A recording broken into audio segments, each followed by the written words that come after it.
I returned home after weeks in the hospital, and my belongings were thrown into the garage like trash. My son-in-law, with a smug smile, declared, "You no longer live in this house. My father needs the room." I stared him in the eye and replied coldly, "Then I'll throw another piece of trash out of my house. The time for revenge has come, the time to show them who really has the power." Before we continue, please subscribe to the channel and write in the comments what time it is where you are now.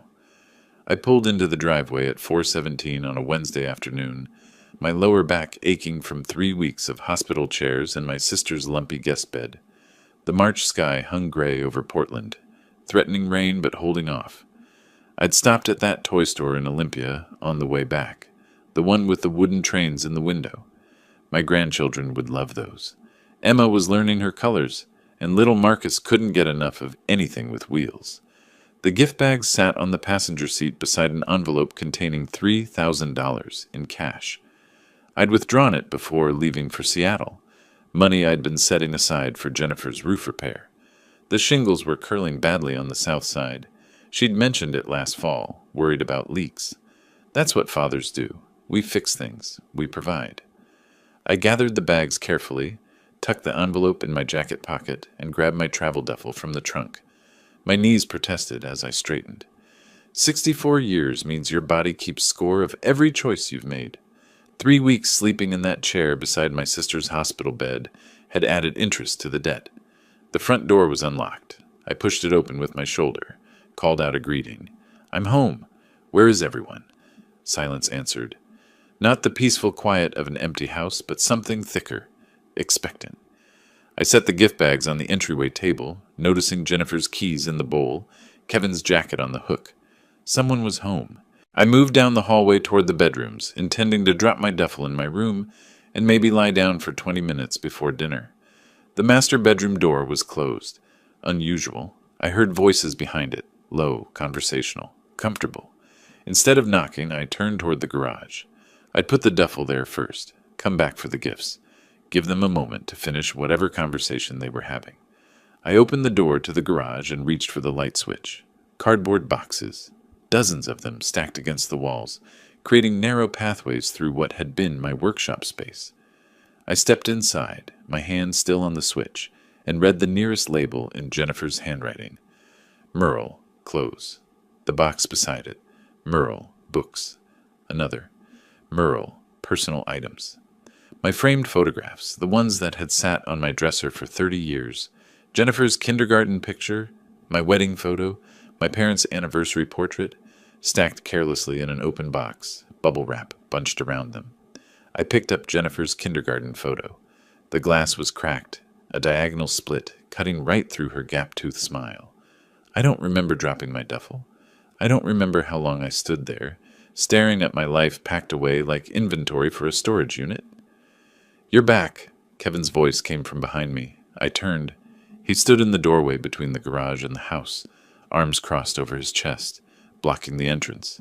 No smile, no greeting, no explanation offered like a normal person might give when caught doing something extraordinary. "What is this?" My voice came out steadier than I felt. "Jennifer, what's going on?" She appeared behind Kevin's shoulder, wouldn't meet my eyes.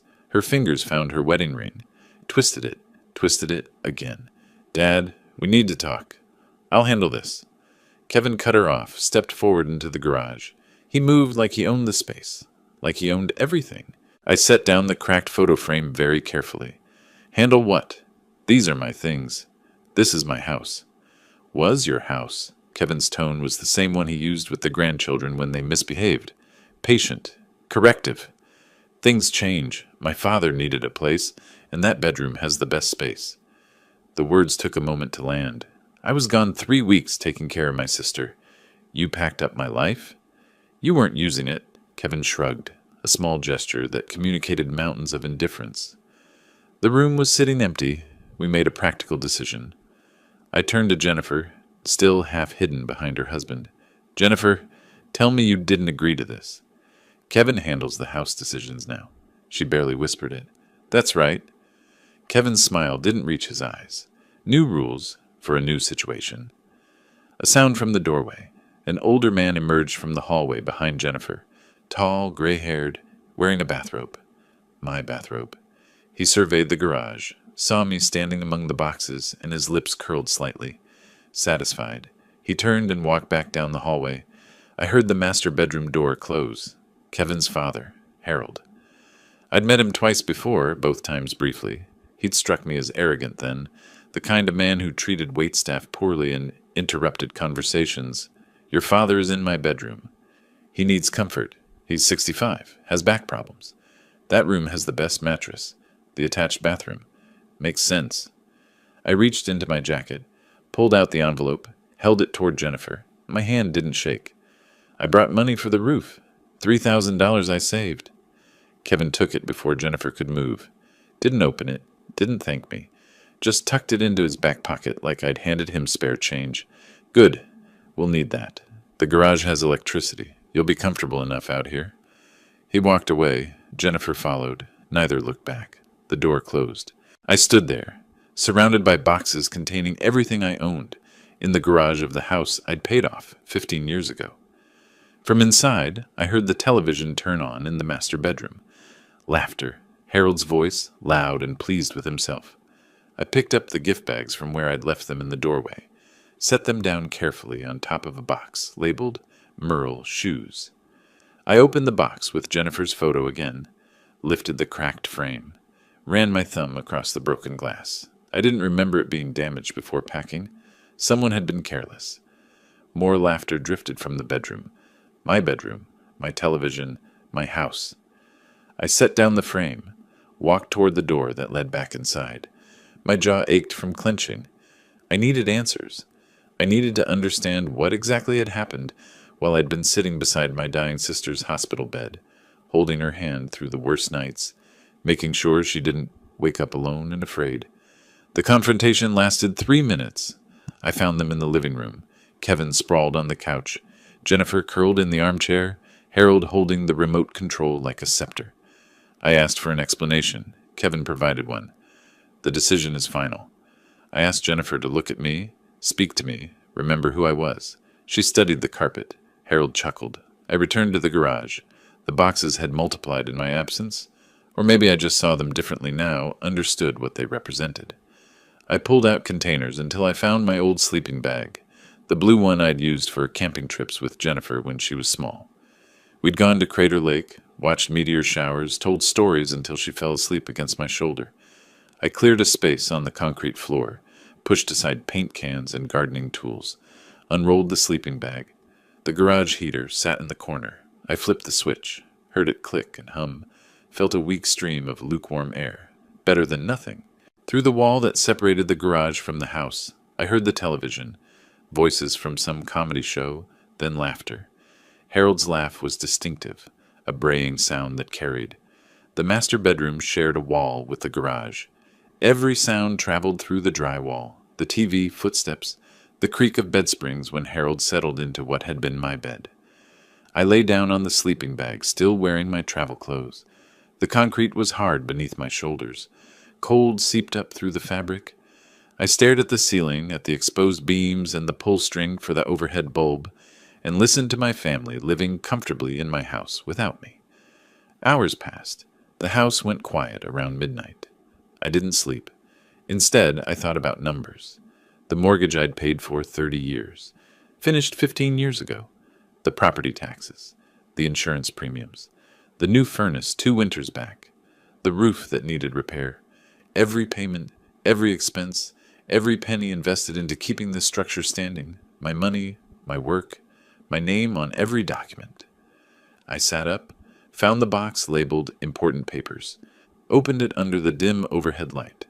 There it was, the house deed, property ownership certificate showing Merle Andrew Bell as sole owner, purchased in 1995.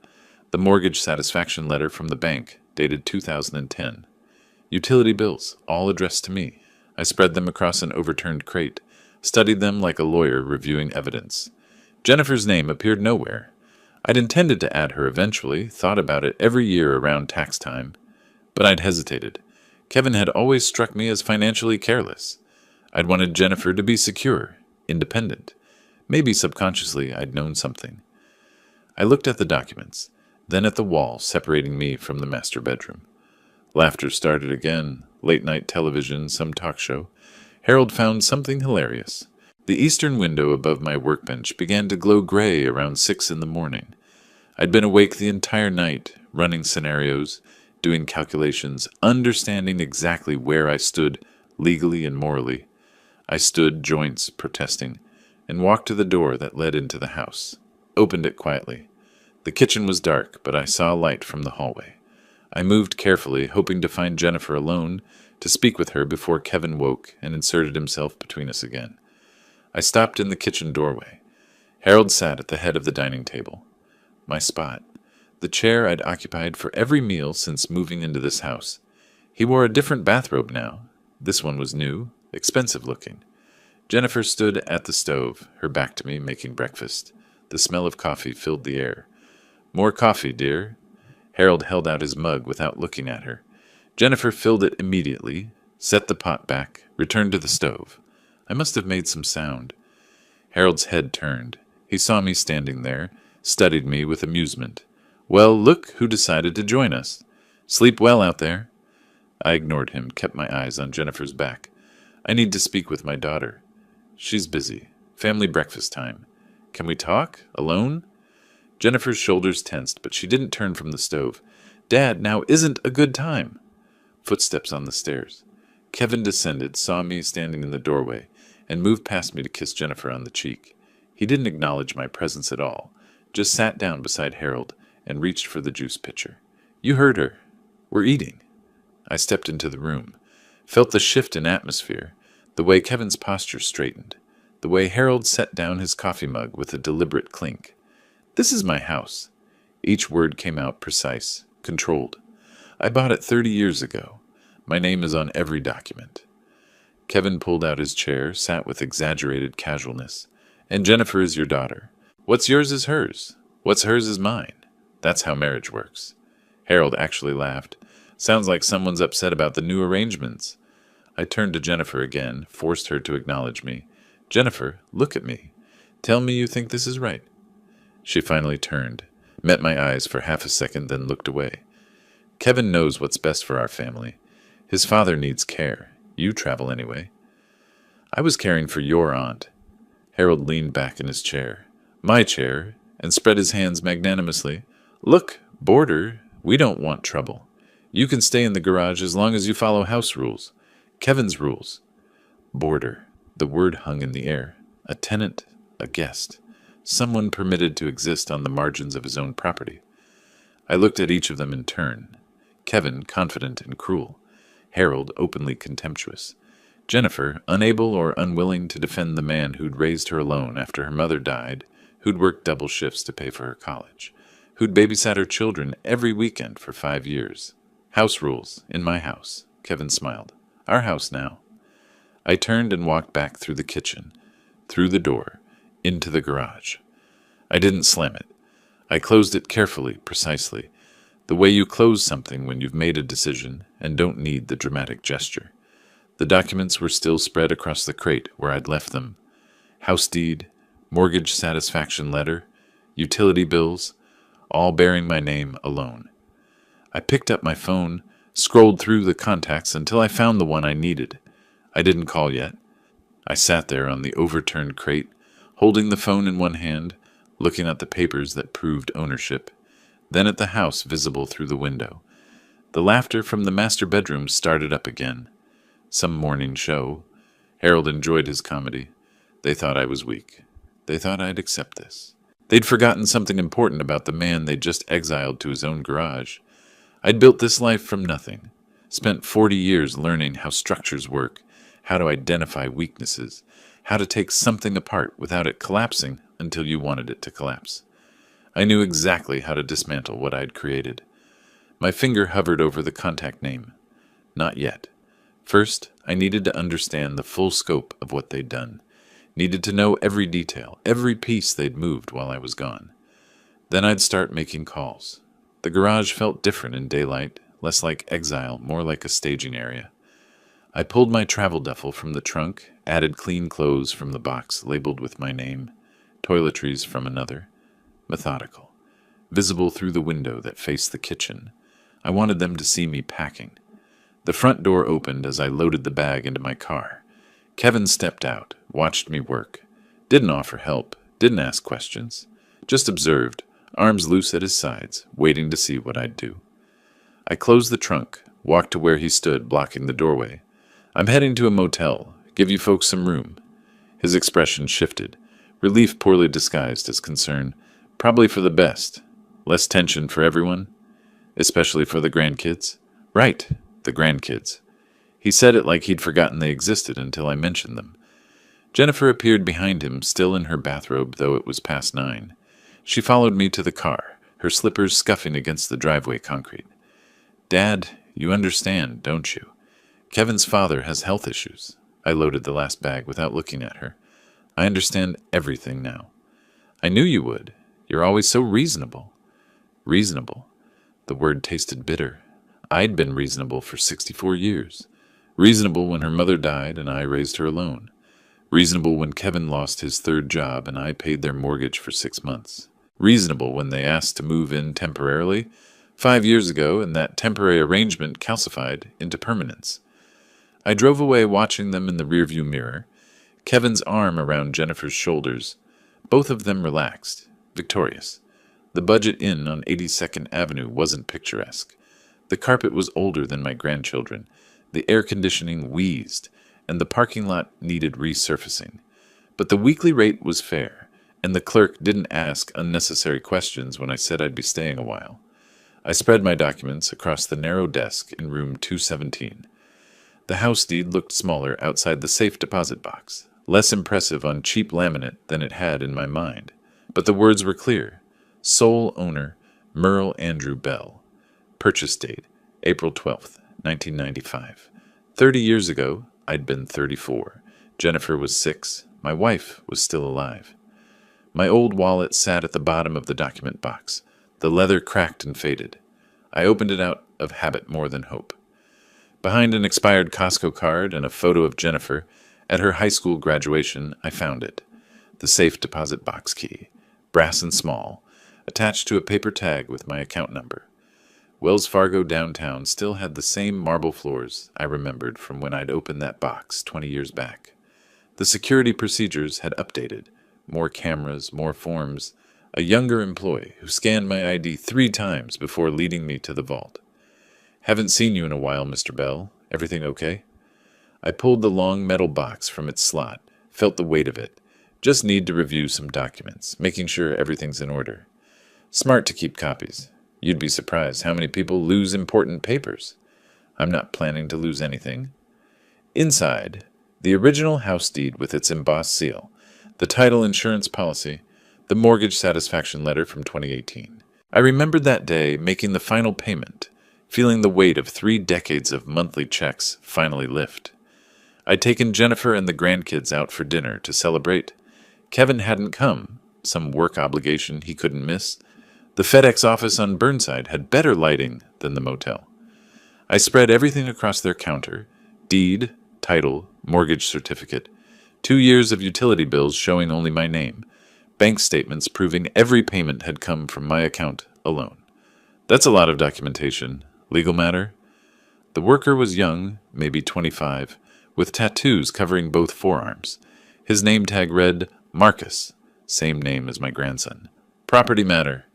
Hope it works out for you. I watched the machine produce certified copies, each page emerging warm and crisp. It will. Back in the motel room, I created order from chaos. Original documents in one stack, copies in another, my handwritten notes in a third. I pulled out the motel notepad and constructed a timeline.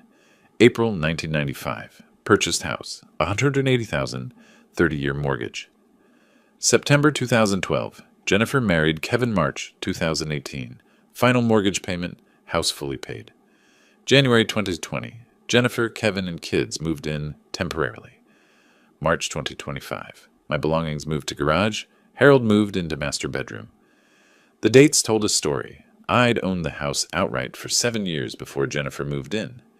The marriage predated my final payment by 6 years. Nothing about their claim held legal water. I remembered a conversation from 2 years ago. Kevin at my kitchen table. Calculator out. Yellow legal pad covered in numbers. With estate taxes, Jennifer could lose 40% of the value. Better to keep it in your name for now. Protection for her. At the time, I'd thought he was being prudent, protecting his wife. Now I saw it differently. He'd been protecting himself. If the house was in Jennifer's name and they divorced, he'd have claim to half. But as long as it remained mine, he had to keep her happy to maintain access. My laptop screen glowed in the dim motel light. I typed, Oregon tenant eviction laws. The results filled pages. I read about lease requirements, notice periods, tenant rights. I learned about Oregon revised statutes, landlord obligations, formal eviction procedures. I took notes in the margins of printed articles, highlighting relevant sections, building my case piece by piece. They weren't tenants. No lease existed. No rent had ever been collected. They were occupants, family I'd allowed to stay. That changed everything. Around 6 that evening, I created a folder from a manila envelope I'd found in the document box. Wrote on the tab in black marker, property evidence. My laptop search shifted. Real estate attorneys, Portland, Oregon eviction specialists. 17 firms appeared. I read reviews, checked credentials, studied attorney photos and biographies. Most were too young, too corporate, too focused on commercial properties. Then I found Clark & Associates on the 3rd page of results. Dorothy Clark's photo showed a woman near my age, maybe early 60s, with sharp eyes and gray hair she hadn't tried to hide with dye. Her biography was concise. 30 years specializing in residential property law, landlord-tenant disputes, and family property matters. I believe in straightforward solutions to complex problems. Family property matters, that phrase resonated. The office address was downtown, not far from the bank I'd visited earlier. I could be there when they opened tomorrow. Walk in, present my case, see if her photograph matched reality. I closed the laptop, set my phone alarm for 7. For the first time since returning from Seattle, since discovering my life packed in boxes, since sleeping on concrete and eating nothing, I felt the possibility of sleep approaching. I lay on the motel bed, fully clothed, staring at the water-stained ceiling tiles. Outside, traffic hummed on 82nd Avenue. Someone in the next room watched television, voices and laugh tracks bleeding through thin walls. But in my room, there was quiet. There was order. There were documents proving I owned something they thought they'd taken. I slept soundly. The law office occupied the 5th floor of a building that had probably been modern in the 80s. The elevator creaked. The hallway carpet showed traffic patterns, but the door to Clark & Associates gleamed with fresh polish. Someone cared about first impressions. The receptionist looked up from her computer as I entered.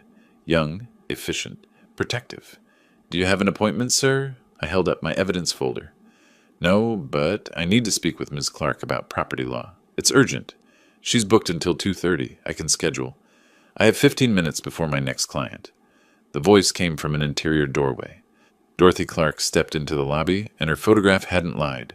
She stood maybe 5'6", wore a navy suit that suggested competence without trying for intimidation, and her eyes assessed me in the time it took to cross the room. "Come in." Her office was organized but not sterile.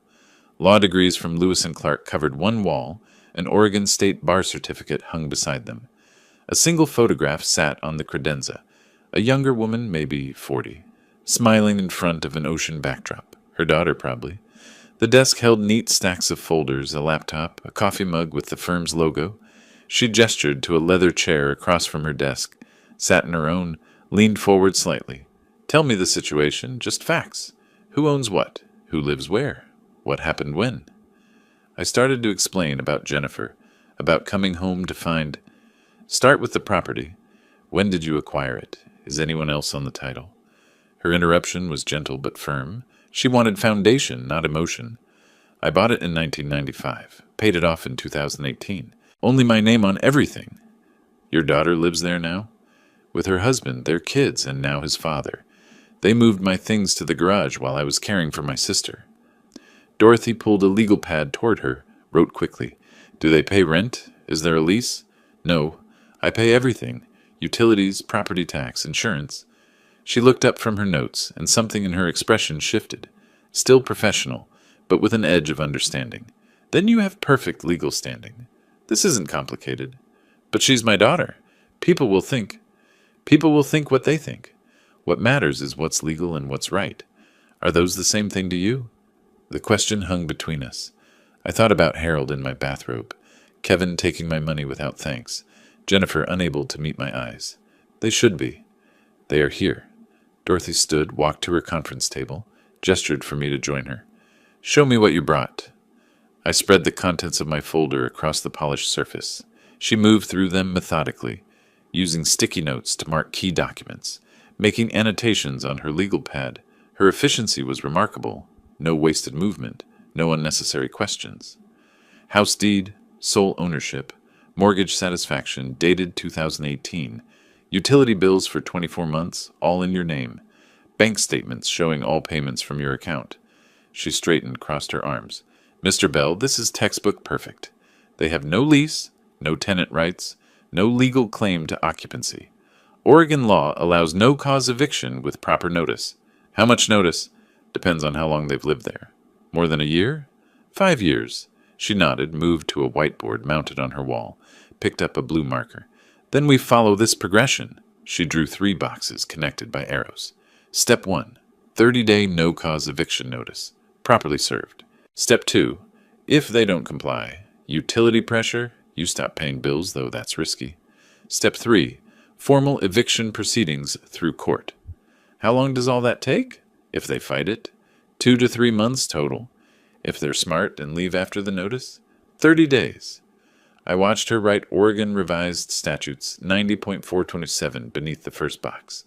The statute number meant nothing to me, but her certainty did. What happens if they claim I'm trying to hurt my grandchildren? Make me look cruel? Dorothy set down the marker, returned to her chair. When she spoke, her voice had changed, still professional, but carrying weight beyond legal expertise. 3 years ago, my son tried to have me declared incompetent.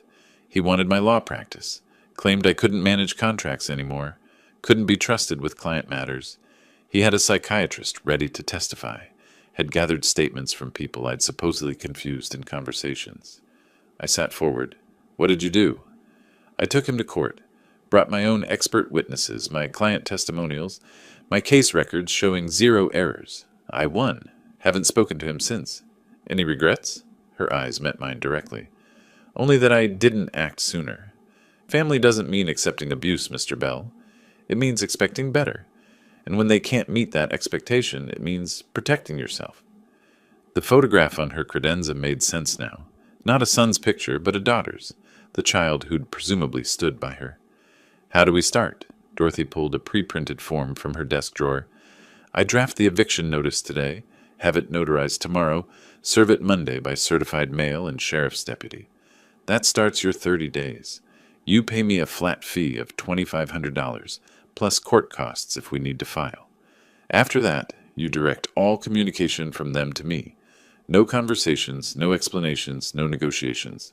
I pulled out my checkbook. When do I pay? Half now, half when they vacate.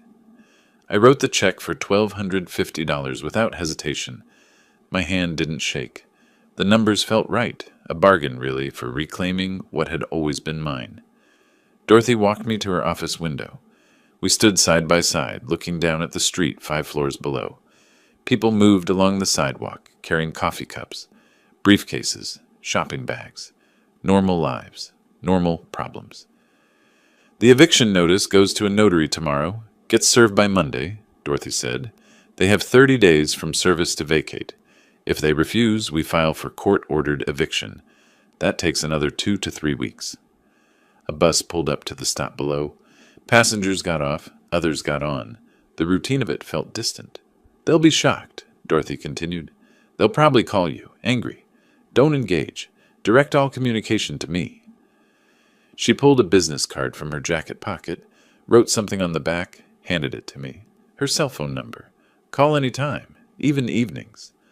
Her hand lingered when I took the card, just a moment longer than professional courtesy required.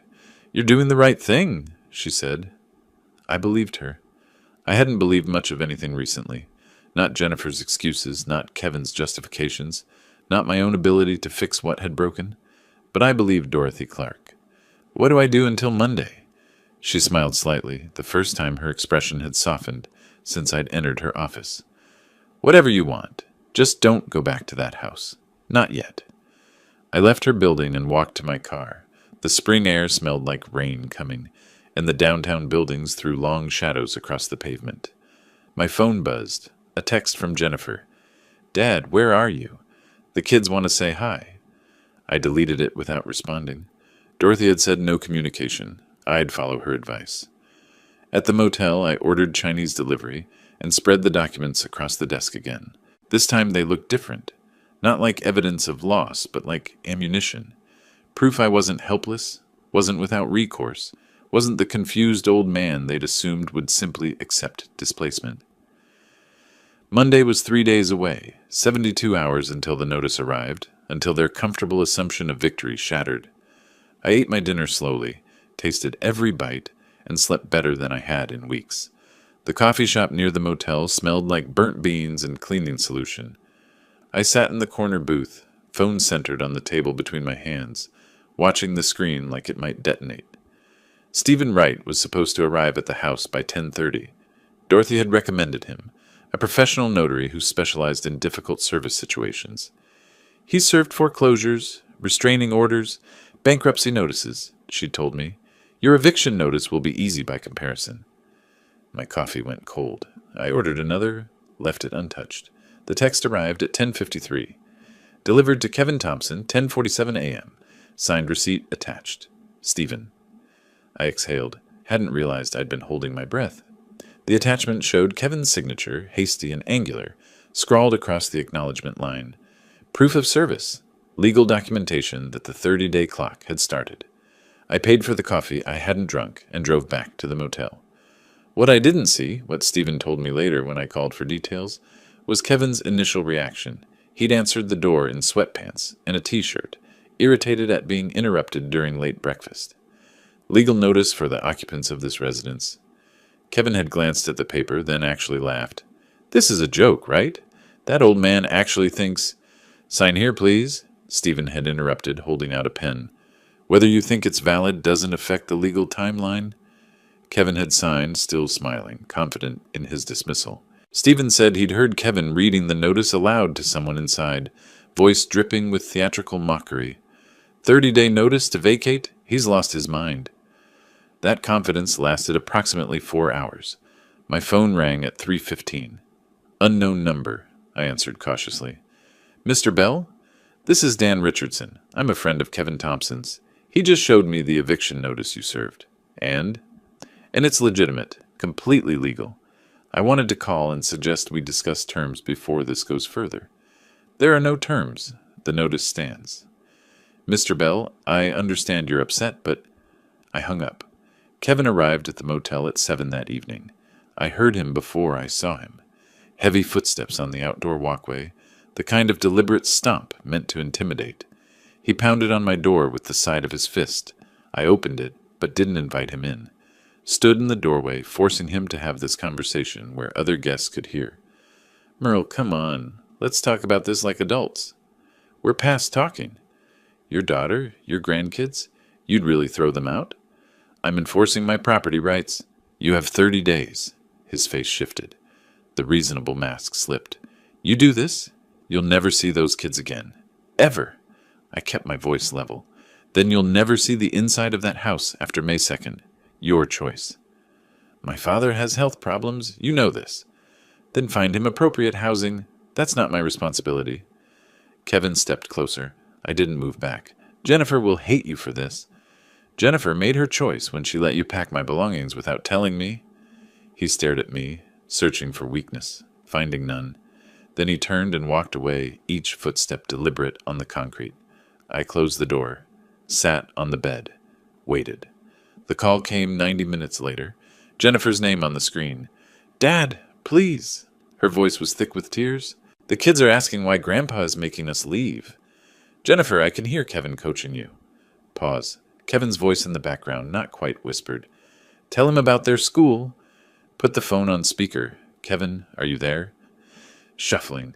Then Kevin's voice, clear and cold. "We're not leaving. Force us out and watch what happens to your reputation." My reputation is with myself. I'll see you in 30 days. Someone grabbed the phone. Harold's voice came through, sharp and venomous. You senile old fool. You think you can... I hung up mid-sentence. The phone rang immediately. Kevin's number. I didn't answer. It rang again. Declined. Third time. Declined. A text arrived. You just made the biggest mistake of your life. I deleted it. Another text from Jennifer. How could you do this to your own family? Deleted. My phone buzzed with a notification. Facebook. Jennifer had tagged me in a post. I opened the app, something I rarely did. There was a photo of Emma and Marcus, both looking down at the camera with exaggerated, sad expressions. The caption read, Heartbroken that my children are being forced from their home by their grandfather. Please send prayers. 3 comments already. So sorry, Jennifer. Praying for you and the babies. Families should support each other, not tear each other apart. I closed the app, stared at the ceiling. I'd known this would come. Dorothy had warned me, but seeing it, reading strangers passing judgment based on half the story, it stung worse than I'd anticipated. My phone rang again. Dorothy's name this time. I answered. Have you seen Jennifer's post? Dorothy's voice came through clear, concerned but not panicked. Background noise suggested she was still at her office despite the late hour. Just now. This is standard. Make the other side look like the villain. Don't engage. I sat up straighter on the bed. People I've known for years are commenting, calling me heartless. They don't know the full story. You can't win a trial on social media, Merle. Stay silent. How long will this go on? Until they realize it's not working or until the 30 days are up, whichever comes first. She was right. I knew she was right. But knowing didn't make it easier. The next morning, I checked Facebook against my better judgment. Jennifer's post had multiplied overnight. 17 comments now. Former colleagues from the architecture firm where I'd worked for 30 years. Neighbors from the street where I'd lived since Jennifer was 6. Mrs. Patterson from 3 doors down. This breaks my heart. Those poor babies. A new post appeared while I watched. A photo of Harold sitting in an armchair, looking frail and worried. Jennifer's caption, Facing homelessness at 65 with serious health conditions. Where is the compassion? I closed the app, threw the phone on the bed. Wednesday morning, the motel office called my room. Mr. Bell, there's a certified letter here for you. The envelope was from Martin Webb, attorney at law. The return address was a strip mall on 122nd Avenue. I opened it standing in the parking lot. Dear Mr. Bell, I represent Kevin Thompson, Jennifer Thompson, Harold Thompson, and minor children Emma and Marcus Thompson. Your attempt to evict my clients constitutes elder abuse of Mr. Harold Thompson and endangers the welfare of minor children by creating housing instability. I read it twice. The accusations were baseless. I knew that even without legal training. But the words still landed. Elder abuse, endangering minors, constructive eviction. The letter made me sound monstrous. I called Dorothy from my car. It's posturing, she said after I read her the relevant sections. Webb is a strip mall lawyer, trying to scare you into backing down. The notice stands. But what if... No what ifs. The law is the law. Everything else is noise. I wanted to believe her, tried to hold on to her certainty. Thursday afternoon, I needed groceries. Basic things. Bread, milk, coffee. The kind of shopping you can't avoid even when you'd rather hide in a motel room. Fred Meyer on 82nd was busy for a weekday. I grabbed a cart, headed for produce. Picked up apples, moved toward the dairy section. Merle! Mrs. Patterson stood near the bananas, her cart half full. We'd been neighbors for 20 years. She'd brought casseroles after my wife died. Babysat Emma and Marcus occasionally when Jennifer needed help. Hello, Nancy. She gave me a look I'd never seen from her before. Cold. Disappointed. I saw what Jennifer posted. Those poor children. There's more to the situation than... I never thought you'd be that kind of grandfather. Just never thought it. They moved into my house and... She was already walking away, shaking her head. There's always another way. Always.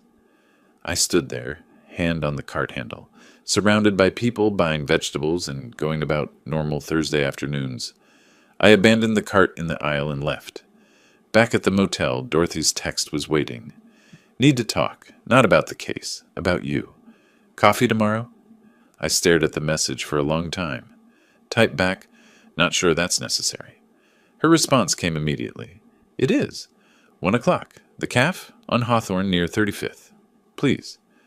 I agreed because I didn't have the energy to refuse. The Calf was quiet, tucked between a bookstore and a vintage clothing shop. Dorothy was already there when I arrived, sitting at a corner table with 2 coffee cups in front of her. "I ordered yours already. Black, right? How did you know?" "You strike me as someone who doesn't complicate things unnecessarily." We sat in silence for a moment. I sipped the coffee. It was good. Better than the motel or the chain place I'd been frequenting. "Maybe everyone's right," I said finally. "Maybe I am being cruel."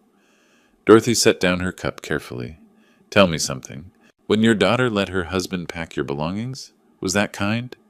"No, but when they gave your bedroom to his father without asking, was that respectful?" "No." "Then why are you the one questioning yourself?" I didn't have an answer. Dorothy leaned back, studied me for a moment. When she spoke again, her voice carried a different weight. "My son brought a psychiatrist to my office 3 years ago. Said I was showing signs of dementia. Wanted me evaluated for competency." I looked up. "Your own son?" "He needed me incompetent to take over my practice. He'd already talked to 3 of my partners about a smooth transition once I was declared unfit." "What did you do?" "I fought. I hired my own experts, brought my case files, demonstrated my competency in front of a judge. I won." She paused. "I lost him, but I kept my dignity and my business. Do you regret it?" "I regret that he forced me to choose, but I don't regret choosing myself." The Calf was warm despite the rain starting outside. A young couple sat near the window, laughing over something on a phone. Normal life continuing around us. "What if I lose everyone?" I asked quietly.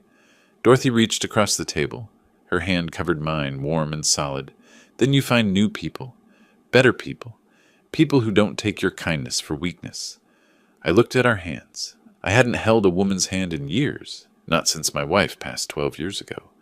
This felt different from simple comfort. It felt like partnership, like someone standing beside me instead of watching from a distance. "They're counting on your weakness, Merle, on you backing down for peace. But that's not peace. That's surrender. And you'll spend the rest of your life living in a garage, wondering why you let them win." Rain pattered harder against the window. Neither of us moved our hands. "The notice still stands," I said finally. It wasn't a question. "The notice stands," Dorothy confirmed. Her hand stayed where it was. I turned mine over, let our fingers interlock properly. We sat like that while the rain fell and the coffee went cold, and for the first time since the grocery store encounter, I felt less alone. Outside, the world might be judging me. Online, strangers might be calling me heartless.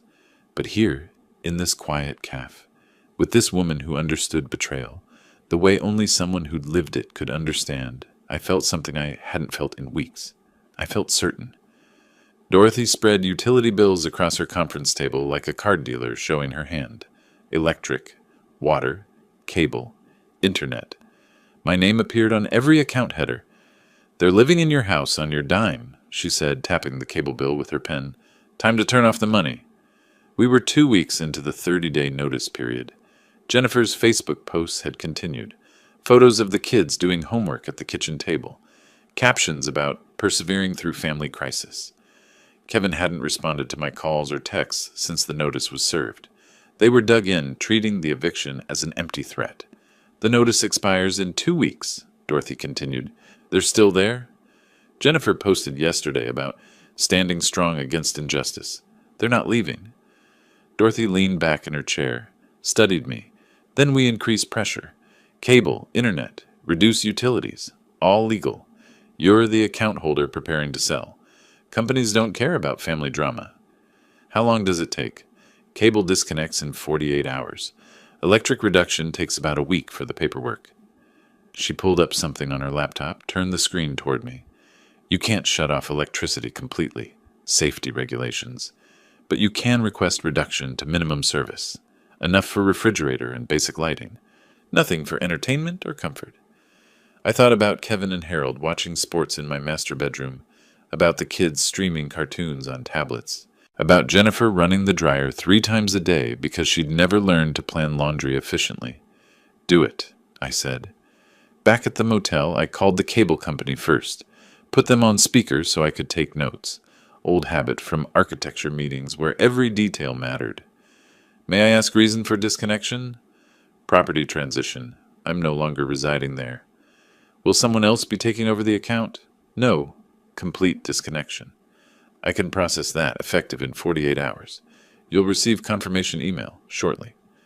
The electric company was more complicated. The representative questioned my request for minimum service, suggested I simply transfer the account to the current occupants. Property is being contested, I explained, reducing to legal minimum until resolved. Legal minimum meant refrigerator, stove, and one light per room. No heating beyond what the furnace required for pipes. No air conditioning, no entertainment systems. The confirmation email arrived that evening. Service reduction effective in 5 business days. I photographed everything. Confirmation emails. Service change receipts. Created a spreadsheet with dates, times, account numbers. My architect's precision applied to legal warfare. Dorothy called that night. How did it go? Cable cuts Friday, electric reduces next Wednesday. Good. Now we prepare the next phase. She paused. Have you thought about listing the house? Selling it? Maybe. Maybe not. But preparing the listing, getting photos, drafting MLS documents sends a message. Shows you're serious. We met with a real estate photographer on Saturday. He took exterior shots while I waited in the car, not wanting to risk encountering the family. The house looked good in the afternoon light, the garden I'd maintained for 30 years, the new gutters I'd installed 2 summers ago, the painted trim that Jennifer had once complimented. When do you want this to go live? The photographer asked, showing us the images on his laptop. I looked at Dorothy. She nodded slightly. Not yet, I said. I'll let you know in 10 days. The internet died Friday afternoon. Kevin called within an hour, voice tight with rage. What did you do? The internet's dead. I disconnected services on my property. You can't just... The kids need internet for school. You have 13 days to find a new residence with internet. I suggest you start looking. This is illegal, cutting off utilities. Check with your attorney. I'm the account holder. I can modify or cancel any service I'm paying for. He hung up without another word. Jennifer called that evening. I heard the kids crying in the background, their voices high and panicked in the way children get when routine shatters. Dad, please. The kids can't do their homework. It's dark by 6 and the lights barely work. I reduced electricity to minimum safe levels. Refrigerator works. Basic lighting works. Anything else requires you to open your own account. We can't afford. Then perhaps you should consider the housing I was providing wasn't as burdensome as Kevin made it seem. Silence. Then quietly, Mom would be ashamed of you. The words landed, sat heavy in my chest. I'd been expecting them, had prepared for them, but hearing them still hurt. Your mother taught you better than this, Jennifer. She'd be ashamed of how you've treated me. I ended the call before she could respond. 2 days later, Dorothy and I sat in the photographer's office reviewing the house images. He'd done excellent work. Professional staging, perfect lighting. The property looked worth $20,000 more than market value. Send these to Kevin, Dorothy suggested. No words, just the photos. I hesitated only a moment, pulled out my phone, selected all 12 images, forwarded them to Kevin's number. 3 dots appeared immediately. Kevin was typing. Then they stopped.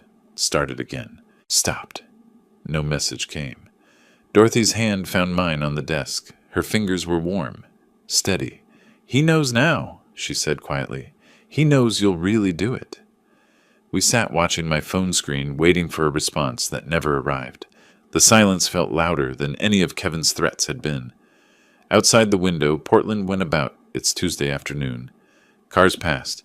People walked dogs. Normal life continuing while I dismantled mine, piece by careful piece. But Dorothy's hand stayed where it was, and that felt more solid than anything I'd lost. Dorothy closed her office door, which she'd never done before. Usually we left it open during meetings, professional courtesy, nothing to hide. She sat beside me on the leather couch instead of across the desk. I have a practical solution to discuss. Her tone was careful, measured. She knew I'd resist. About the case? About where you're living. She pulled out her phone, showed me photos of a small house. Cream-colored siding, red front door, garden with late-blooming tulips. I have a rental property, Selwood area. Current tenant moved out last month. That's nice, but I can manage the motel. Merle, I've been to that motel. It smells like disinfectant and sadness. The house is sitting empty. Use it. I can't accept. This isn't charity. It's practical. She met my eyes directly. I can't have my client living in depression when he needs to stay sharp. The house was 15 minutes from her office, tucked on a quiet street where maples met overhead, forming a canopy. Dorothy unlocked the front door and I stepped into sunlight. Actual warm sunlight streaming through windows that hadn't been covered with heavy curtains to block out motel parking lot lights.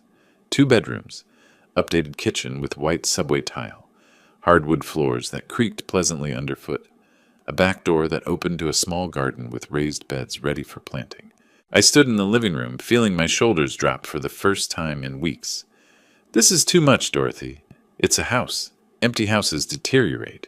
You'd actually be helping me by keeping it occupied. I'd insist on paying rent. Fine. Pay me when you sell your house and this nightmare is over. Until then, consider it case expenses. I almost smiled. That's not how case expenses work. I'm the attorney. I decide how they work. We loaded my belongings from the motel, 2 suitcases, a box of documents, my laptop bag. Everything I owned fit in the trunk of her car. She drove, refused to let me take my own vehicle, said something about paperwork she needed me to sign at the bungalow. Unpacking took 20 minutes. Dorothy knew where everything should go without asking. Clothes in the bedroom closet, toiletries in the bathroom, documents in the second bedroom that could serve as an office. She moved through the space like she'd planned this, like she'd visualized me living here before offering. In the kitchen, she opened the refrigerator. Milk, eggs, bread, fresh vegetables, pasta, marinara sauce. You stocked it? I stared at the shelves. I had a feeling you'd say yes eventually. Confident, aren't you? Practical. I'm always practical. I pulled out the pasta, examined the label like it held answers. Is that what this is? Practical. She didn't answer immediately. Opened a cabinet, found a pot without having to search. What else would it be? We cooked together in that small kitchen. She started the water boiling while I chopped vegetables. We bumped into each other, reaching for olive oil, laughed when she dropped a spoon and I caught it before it hit the floor. Easy, natural, like we'd done this before in some other life. Sun came through the window above the sink, caught her profile as she stirred the sauce. Gray hair, reading glasses pushed up on her head, the slight smile she wore when concentrating. I realized I was happy, genuinely happy. Not just content or distracted or managing, actually happy. When had I last felt that? You read architecture history? She'd found my books while unpacking, held up a volume on Victorian design. Used to design buildings, liked understanding what came before. Past tense? You don't design anymore? Retired 5 years ago. Thought I'd have time for other things, like being pushed into a garage. I laughed despite myself. That wasn't part of the retirement plan. We ate at the small dining table. The pasta was simple, perfect. Dorothy asked about my career, about buildings I'd designed. I asked about her daughter in Boston, what she did, whether they were close. When's the last time someone cooked you dinner? I asked. I usually cook for myself. That's not what I asked. She considered, fork paused halfway to her mouth. My daughter, maybe 2 years ago, before she moved to Boston. You must miss her. Every day. But she has her life. I have mine. Does it get easier, the distance from family? Dorothy set down her fork, looked at me across the table.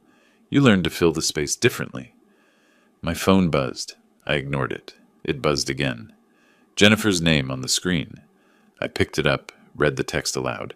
Harold and Kevin had huge fight. Kids are scared. Please reconsider. Dorothy read it over my shoulder, said nothing. Just squeezed my hand where it rested on the table. We washed dishes together. She scrubbed, I dried. The window over the sink looked out on the garden, twilight settling purple over the raised beds. I could plant tomatoes there, maybe herbs. The thought felt radical after weeks of motel rooms and garage exile. At the front door, Dorothy picked up her purse, pulled out her keys. Thank you, I said, for everything. The house, the case, I didn't know how to finish. She adjusted her coat, not quite meeting my eyes. You'd do the same. Would I? She looked at me then. I think you would. I think you're someone who helps people. That's why this situation hurts so much. You were always the one giving, and they just took. Something shifted in the space between us. I reached out, touched her arm gently. Stay a little longer? Her keys were in her hand. She looked at them, then at me. I should stay. Not demanding, just asking. Dorothy set her keys on the entry table. Maybe one more cup of coffee, she said softly. We moved back to the kitchen. I started the coffee maker while she leaned against the counter, watching me with an expression I couldn't quite read. The house settled around us. The creak of floorboards, the hum of the refrigerator, the distant sound of someone's dog barking 3 houses down. Normal sounds, home sounds. Dorothy accepted the coffee cup I handed her, our fingers brushing in the exchange. Neither of us moved away. "Merle," she said, then stopped. "I know," I answered. We stood there in the kitchen of a house that wasn't mine, drinking coffee that was too hot, not saying what we both understood. Outside, darkness completed itself. Inside, something new was beginning. 3 months had passed since Dorothy offered me the bungalow. 3 months of legal filings, depositions, continuances. The May deadline came and went, with Kevin refusing to budge, forcing us into formal eviction proceedings. Now, mid-August, we stood in the Multnomah County Courthouse hallway, waiting for our case to be called. Dorothy wore a charcoal suit, her reading glasses tucked into her jacket pocket, carrying a leather briefcase that looked heavy with evidence. She'd spent the previous evening at the bungalow organizing documents, preparing questions, running through Kevin's likely testimony. Professional. Focused. My attorney again, though we both knew she was more than that now. "Thompson vs. Bell," the bailiff called. We turned toward the courtroom doors. Jennifer rounded the corner with Emma and Marcus, both children taller than I remembered. Emma wore a purple dress. Marcus had a backpack with dinosaurs on it. Our eyes met across the hallway. Marcus tugged Jennifer's hand. "Mommy, who's that man?" Jennifer's face crumpled slightly. "Nobody, honey." The word landed harder than Kevin's threats ever had. I was nobody to my grandson. 3 months of separation had erased me. My hand tightened on the folder Dorothy had given me. She touched my elbow gently. "Come on." The courtroom was smaller than television makes them seem. Judge Maria Martinez presided, a woman in her 50s with sharp eyes and no patience for theatrics. I'd learned that much from Dorothy, who'd researched every judge in the rotation. Martin Webb sat at the defendant's table, his suit ill-fitting, his presentation scattered. Kevin beside him looked confident. Harold wasn't present yet. We took our seats at the plaintiff's table. Dorothy arranged her materials with precision. Webb stood for opening arguments. "Your Honor, my clients are victims of retaliatory eviction by a bitter, vindictive man who cut off basic utilities to freeze out his own daughter and grandchildren." Judge Martinez looked up from her notes. "Mr. Webb, this is a property dispute, not family court. Let's focus on legal standing. But the emotional context? The legal context, counselor.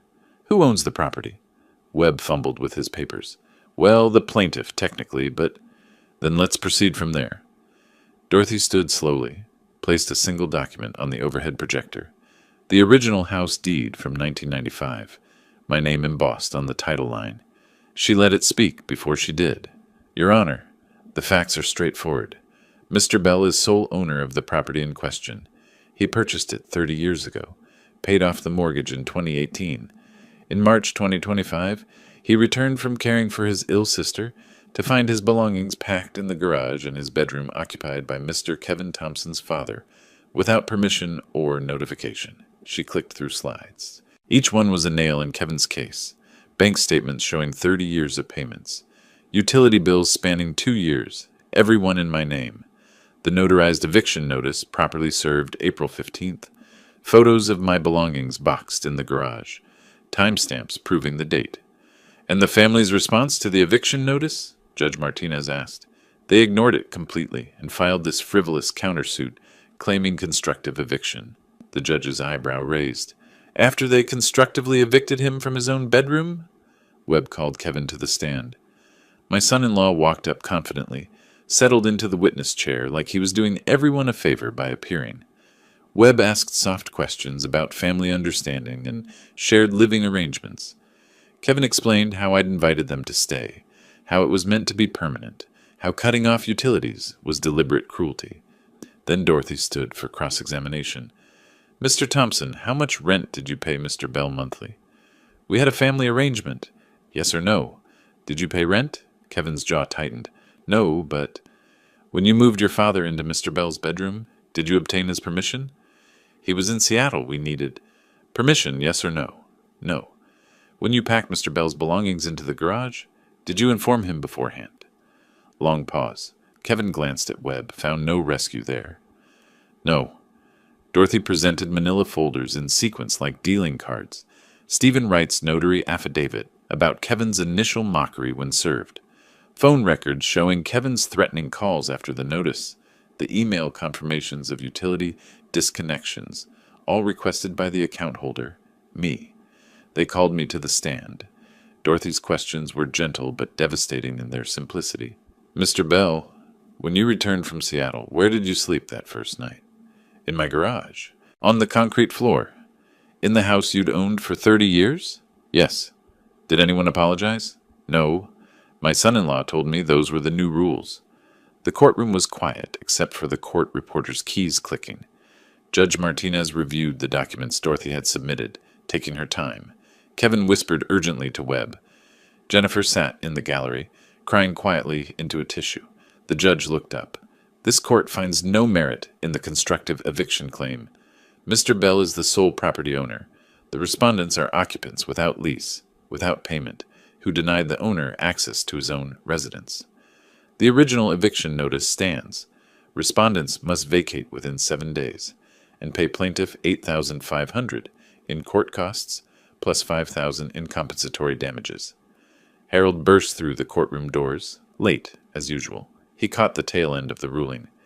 "This is outrageous. We have nowhere—" "Mr. Thompson, Sr., sit down, or I'll hold you in contempt." "Bailiff, please." Harold stormed toward the exit instead. "This whole system is corrupt." The bailiff moved to intercept him, but the judge waved him off. "Let him go. The ruling stands." Kevin sat stunned. Webb gathered his papers, defeat written across his face. Jennifer stood, took her children's hands, walked toward the doors without looking at me. Outside on the courthouse steps, Dorothy finished a call with her office while I watched Kevin help Harold into their car. The old man was still ranting, gesturing wildly. Kevin looked hollow, defeated. Jennifer loaded the crying children into the back seat. She glanced back once, saw me standing there. For a moment we were just father and daughter again. Before Kevin, before the house, before everything fractured.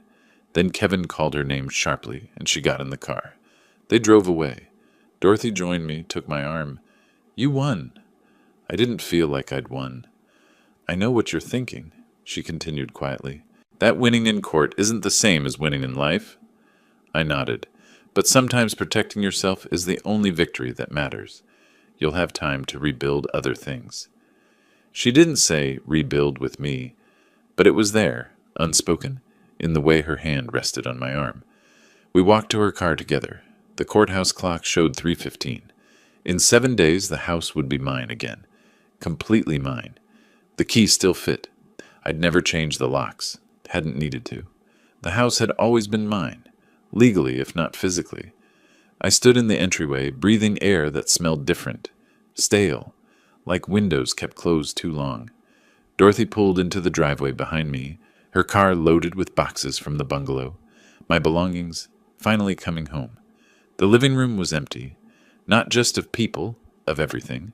Family photos that had hung on the walls were gone. Jennifer's decorative pillows, the kids' toys scattered in corners, Kevin's sports memorabilia on the mantel. All vanished. The space felt hollow, but undamaged. They'd taken what they could, but left no destruction behind. I walked through each room methodically. The master bedroom held only the furniture I'd bought 30 years ago, retrieved from the garage where they'd banished it. Kids' rooms stripped clean, not even a forgotten crayon on the floor. No trace of Harold anywhere. In the kitchen, a yellow sticky note on the counter caught my eye. Jennifer's handwriting, rushed but legible. "Dad, I know this doesn't fix anything, but I need to say I was wrong. Kevin pushed and I let him. And I forgot who raised me and what you taught me about standing up for what's right. I'm sorry I chose his comfort over your dignity. The kids ask about you. I tell them Grandpa loves them. I hope someday you'll forgive me. Your daughter, always. Jay, I read it twice, folded it carefully, tucked it in my wallet. Dorothy came through the front door carrying the box labeled Merle Books in her familiar handwriting from 4 months ago. She set it down, looked around the empty living room. It's strange, I said. I fought so hard to get back here, and now it feels empty? Sad, like I won the house but lost the life that was in it. She came to stand beside me. The life that was in it pushed you into a garage. You'll make a better life now. We unpacked together, books returned to shelves. My framed photographs, my parents, my wife, Jennifer as a little girl, back on the mantel. Each item placed was an act of reclamation, rebuilding identity one object at a time. Dorothy found the architecture book in one box. Architecture of the Pacific Northwest. She opened the cover, saw the inscription, "To Dad, who taught me to see the bones of buildings. Love, Jennifer." 10 years ago, I said, her birthday gift to me. She was thoughtful once. She was. I don't know when that changed. Dorothy closed the book gently. People don't change. Circumstances reveal who they already were. You just didn't want to see it. Evening arrived while we worked. The house transformed slowly, not back to what it was, but into something new. Dorothy found ingredients she'd brought from the bungalow, started pulling out pots and pans. "So what now?" she asked, filling a pot with water. "You have your house back, case is closed. You don't need an attorney anymore?" I took the pot from her, set it on the stove. "Is that what you were? My attorney?" "For a while, then something else. Something else sounds better. Much better." We cooked pasta, the same meal we'd made together twice before, once in her bungalow, once in this kitchen months ago when I'd thought life would always include Jennifer and the grandchildren. The ritual felt right, claiming the space together, writing new memories over old ones. After dinner, we carried our wine glasses to the back deck. The Adirondack chairs I'd built 20 years ago sat waiting. We settled into them as summer evening faded toward night. "I learned something through all this," I said. "What's that?" "That kindness without boundaries is just weakness. That I deserve respect in my own life. That losing people who don't value you isn't really loss." Dorothy set her glass on the deck railing. "And what did you gain?" I looked at her, gray hair catching the last light, comfortable in my space like she belonged there. "Clarity, strength, you. I was already here. I know. That's the best part." Stars appeared one by one. Somewhere in the neighborhood, wind chimes sounded. The house sat quiet behind us, empty but no longer lonely. "I should probably go," Dorothy said, but didn't move. "You could stay." I kept my voice casual. "I have a spare bedroom." She laughed softly. "A spare bedroom? I'm old-fashioned. So am I." We sat in comfortable silence. Dorothy reached across the space between chairs, found my hand. "Tomorrow," she said, "we could start putting pictures on the walls. Make it feel like yours again." "Ours," I corrected gently. Dorothy squeezed my hand. She didn't argue. In the kitchen, Jennifer's note sat folded in my wallet. Someday I might call her. Someday she might answer. We might rebuild something smaller but more honest than what we'd had before. But tonight, this moment, this piece, this was enough. The house was mine again. Dorothy's hand was warm in mine. The stars kept appearing, filling the dark sky with light. I'd lost a daughter, at least for now. Lost grandchildren who didn't recognize me. Lost the family I'd thought I had. But I'd gained myself back. Gained boundaries. Gained someone who saw my worth and stood beside me through the ugliest parts of reclaiming it. The evening air was cool, pleasant. Dorothy's thumb traced circles on the back of my hand. Neither of us spoke.